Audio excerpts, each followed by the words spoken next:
Petugas lingkungan hidup bidang kebersihan Kabupaten Aceh Tamiang bekerja ekstra keras dengan menambah jam kerja. Pasalnya pada setiap bulan Ramadan kerap terjadi peningkatan volume sampah hingga 3 kali lipat atau 300% dari hari biasanya.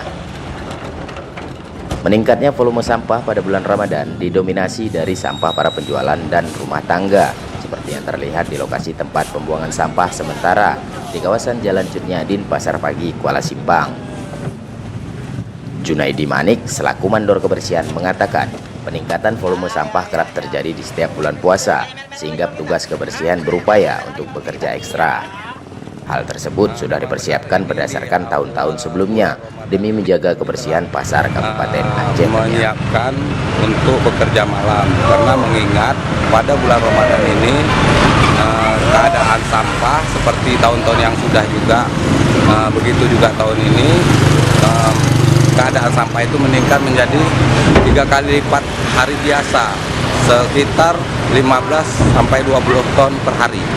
Jadi pada Ramadan ini kami juga telah menyiapkan untuk mempekerjakan petugas kami di malam hari.